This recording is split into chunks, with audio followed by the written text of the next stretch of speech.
Did you know that over 2 million abandoned buildings are scattered across the globe?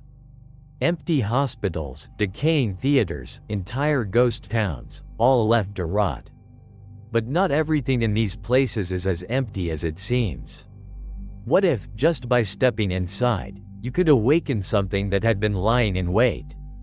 I've been to some of these places, and what I saw, what I felt, I'm not sure I'll ever forget. There's a strange pull to abandoned places, a mix of dread and curiosity that leads us toward the unknown. I've explored these forsaken sites, and each one left a haunting mark. Tonight, I'll share my experiences, from ghostly theaters to sunken villages, places where time stopped, and something else took over. But beware. The further you go into these stories, the harder it is to shake the feeling that you're not alone. Let me take you to the Rusted Crown Theater. I remember walking up the crumbling stairs, the scent of old ash filling the air, like the place had been frozen in its last, fiery breath. The grand chandelier hung above, its crystals coated in dust, yet somehow, still glittering in the faint light.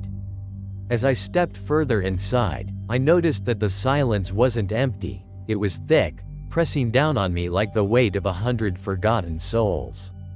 Then, as I approached the stage, something strange happened. From the back of the auditorium, a sound, a soft, rhythmic clap, clap, clap. I turned, my flashlight trembling in my hand, but all I saw were rows of empty seats. I thought it must be the building settling, but then I saw him. A figure at the top of the balcony, dressed in old-fashioned attire, a tall shadow with a face shrouded in darkness. He stood still, as if watching me, evaluating whether I was worthy to be here. They call him the Maestro. Legend says he was trapped here after the fire, forever bound to his beloved theater. And I swear, as I backed away, the seats seemed to be filled, each shadowed face staring straight at me, applauding as if I'd given the performance of a lifetime.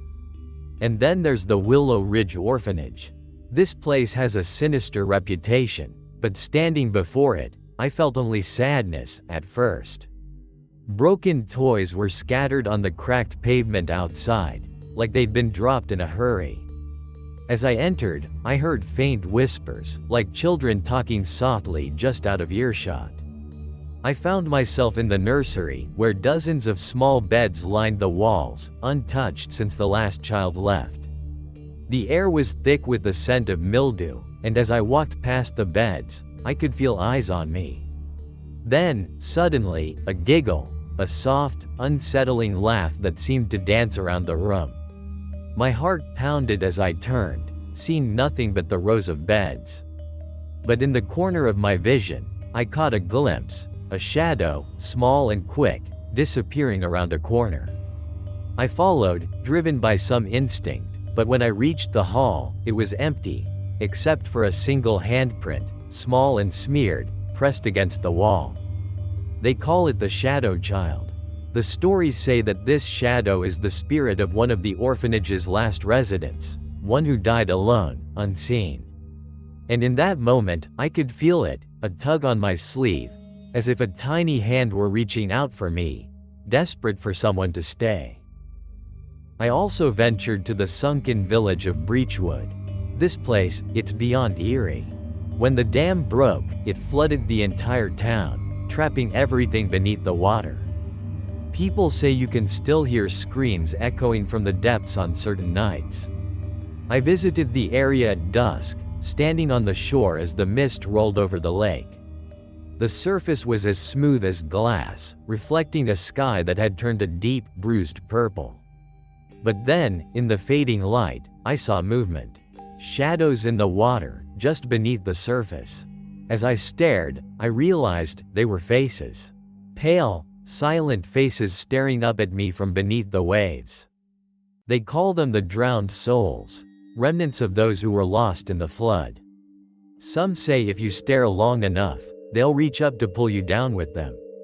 Just as I was about to turn away, a shape rose near the shoreline, a woman, soaked, her long hair streaming around her face, eyes empty and dead. She stared at me, lips parting as if to speak, but all that came out was a horrible, choking gurgle. I could feel her pain, her anger, and the weight of the water pulling her down, even now. Next, there's the silent summit lodge. I arrived at dusk, with snow falling heavily around me, muffling every sound. Inside, everything was draped in dust. The chandeliers, the grand piano, even the faded armchairs, all frozen as if waiting for the next guests who would never arrive. I remember stepping into the dining hall, tables set as if expecting company, when I felt it, an intense chill that settled right in my bones. It wasn't just the cold, it was something darker. As I turned, I caught sight of a figure in the distance, a man wearing a tattered parka, his face hidden under a hood. He was holding something, a long, jagged piece of metal. And then, slowly, he lifted his head.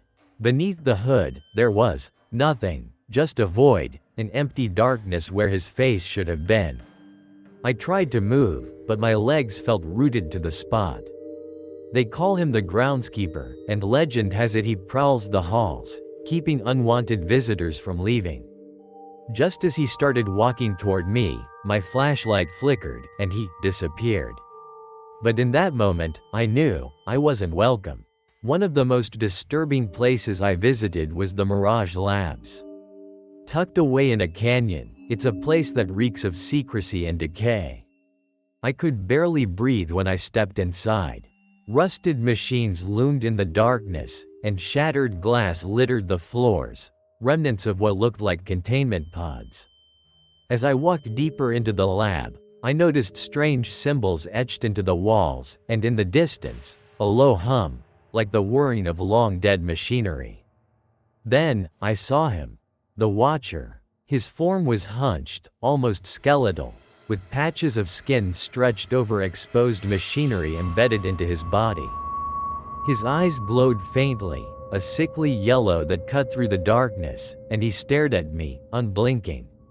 I could feel his gaze piercing into me, as if he were searching for something, or deciding if I was fit to leave. I don't remember how long I stood there, locked in his stare, but when I blinked, he was gone. To this day, I still wonder if he let me go, or if he's waiting for my return. And finally, I reached the Forbidden Caverns, hidden beneath an ancient castle. These caverns are said to be cursed, and as I descended, I could feel the weight of that curse. The walls were lined with strange carvings, symbols that seemed to shift and move in the dim light. And then, I heard it, a low, guttural growl echoing from somewhere deep within the cave. I'd read about the Lurker, a creature that's supposed to guard the caverns, but seeing it was something else entirely. It was tall, its limbs unnaturally elongated, with skin as pale as bone and empty, hollow eyes that seemed to absorb the darkness around it. I froze as it moved, its limbs scraping against the stone. Its head tilted as it fixed those hollow eyes on me, a gaze that felt like it could see right through my soul. I knew I shouldn't have been there, that I was trespassing on something ancient, something that would never let me leave alive. And yet, it simply watched, as if savoring my terror. I ran, not looking back, but I still feel it, sometimes in my nightmares, and sometimes, in the silence, just beyond the light. There's something about these abandoned places that gets under your skin. Once you visit, they never really leave you. They say empty buildings are just that, empty. But I've seen otherwise. These places are alive, in ways we'll never fully understand. They're more than remnants of the past. They're reminders that some things should remain lost, some mysteries should stay buried, and that sometimes, the darkest horrors are the ones watching us from the shadows. If you've ever explored an abandoned place or felt that eerie chill down your spine, share your story in the comments. And if you're looking for more, check out our other videos on haunted sites, supernatural beings, and hidden secrets. But remember, sometimes, once you've glimpsed the darkness, it'll never quite leave you.